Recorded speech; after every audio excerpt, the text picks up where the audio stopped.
I mean, when it ends in this league, whenever it ends, whether you're in the playoffs or not in the playoffs, or if you get knocked out later rounds, it never ends well. But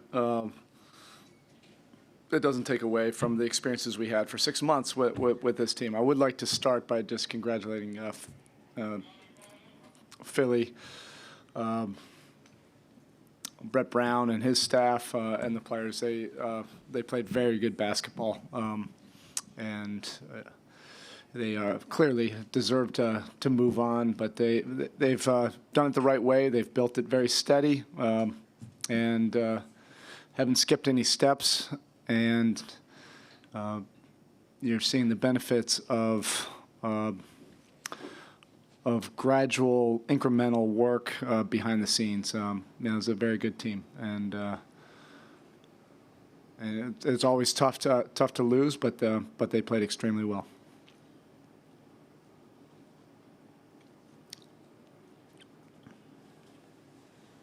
Erik, just offensively tonight, just hard to get going. I know they're a really good defense. What did you kind of see on that end? Yeah, I would say in the second half, it felt like the majority of our fourth quarters versus Philadelphia. Each one of the games, except for game 2, they stepped up their defense in the fourth quarter, and it was tough for us to generate good, clean offense. The offense, or at least getting the ball where we wanted to go to, and executing with some level of coherency. But you have to credit them. They have very good length. They have a good system. They're well coached, well drilled, a big in the paint that can fill in the gaps in a lot of different areas. So I would say as their offense has gotten better during the course of the season, their defense was always pretty darn good. You've built several teams in Miami. How did this Sixers team get so good with so many sort of moving parts and having to sort of reinvent itself even a couple times this season? Well, I think, this is the first season that they've really had sustained health. So who knows that this may have looked similar to this in years before, previous. It might not have happened, to a 50-win season, but it might have been a bigger jump than a 20-something season to go to 50. But like I said, they've built a program the right way without skipping any steps. And so when guys got healthy, they've fit into a well-drilled system, and they added some very rock-solid pieces that absolutely complemented what they already have. The first time we played them, they didn't have Bellinelli and Ilyasova, and those guys definitely fit and helped the dynamic of this team. Erik, what's the toughest thing to defend about this Sixer team? I know you just lost, and don't mean to ask a question that's tough, but Simmons, Embiid, what's the hardest thing? Yeah, you have high-level talent with those two guys, and their poise to be able to tap into that talent belies their years. That's impressive to be able to do that, and then do that in a playoff setting. The complementary, and I say that with the most respect I can have. The complementary players fit. They fit around those two guys, and they play a different brand of basketball than you typically see. There's a lot more movement and guys coming off catch and shoots and things of that nature. So it was a good challenge for us. We just didn't step up, to meet it. Erik, what can you tell us about the way that Dwyane has reacclimated himself to this team over the past couple of months, and how he's treated the past week or so, knowing that this could be the end of his career? Yeah, I don't even want to go there. You're going to make me emotional if we start to think about that or talk about that right now. I've loved it. Each day that he's been back, I've just been trying to enjoy it. I didn't think that this would happen this year. I thought maybe that this would be one of those situations on down the line that maybe it would be, a ceremonial signing to have him back. And then when it happened so quickly, he fit right in, and that just speaks to his humility.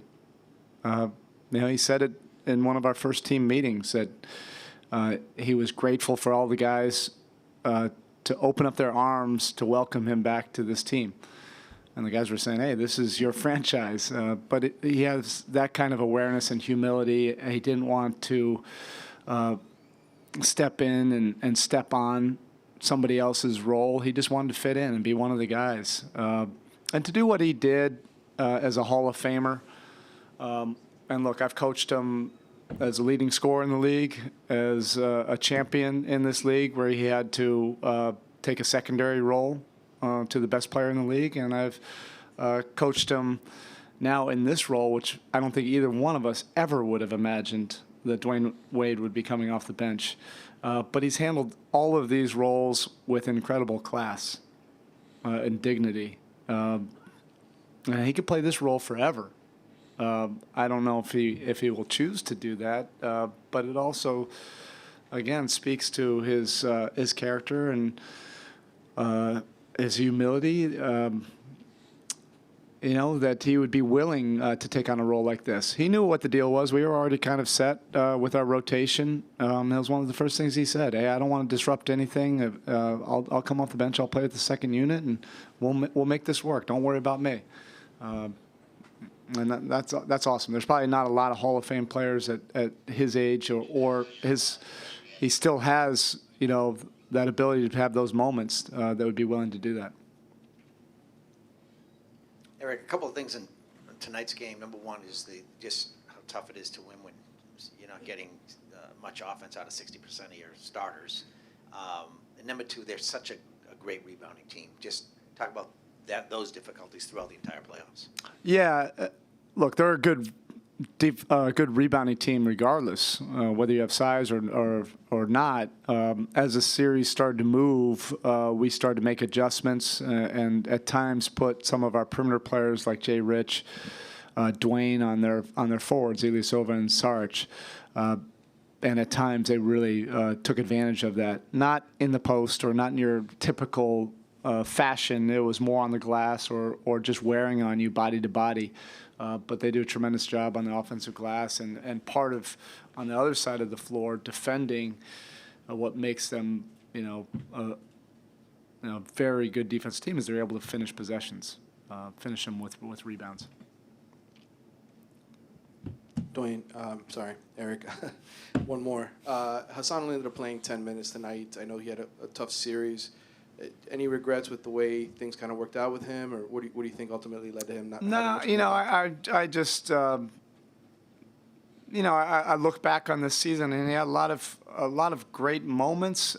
It was a little bit uneven, and a lot of it, to be fair, was the in and out of the lineup with his injuries. And our team would evolve, and then all of a sudden he would have to try to plug back in, and then do this all with the scrutiny and the noise of everything outside. I think he grew this year. I think there were uncomfortable times, and there are times that he wanted to have more of an impact, and I love that. I want players to. I don't like players that want to sit on the bench and be cool with that.